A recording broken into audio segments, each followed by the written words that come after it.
Express readers have urged Boris Johnson to walk away from Brexit trade talks with the European Union and secure a future relationship with the bloc on World Trade Organization (WTO) rules. As the UK is currently attempting to thrash out a post-Brexit trade deal with the European Union (EU), negotiations are taking place virtually due to the deadly coronavirus outbreak. Little progress has been made over the past few months as the two sides have continually failed to agree on key issues including fishing and border checks in Northern Ireland.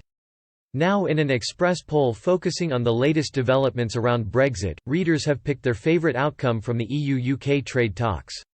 The poll, which ran from 10 a.m. until 7 p.m. on Friday, May 22 and saw a huge 14,660 votes cast, asked, "What is your favourite outcome from the EU-UK trade talks?" More than 67% 9,788 readers urged Mr Johnson to walk away from Brexit talks on World Trade Organization terms.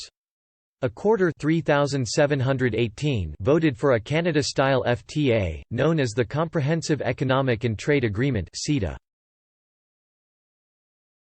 This agreement lifts 98% of tariffs on imports between the two parties, and was a significant move towards free trade. But Mr Johnson wants to take the Canada-style agreement further, to include concessions on fishing, aviation, security and foreign policy coordination. Only 464 readers voted for a Norway-style deal which would leave the UK more closely tied with the EU. Norway is not a member of the bloc, but it does operate within the European Economic Area (EEA), meaning it is also part of the single market and has very limited barriers to trade with the EU.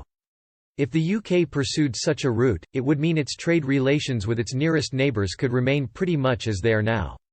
But Norway makes substantial contributions to the EU budget and has to follow most EU rules and laws, despite having no say over the regulations as it is not represented in any of the main European institutions. Such an agreement would give the UK power to set its own fishing rules however, as Norway is not part of the EU's Common Agricultural Policy or the Common Fisheries Policy (CFP).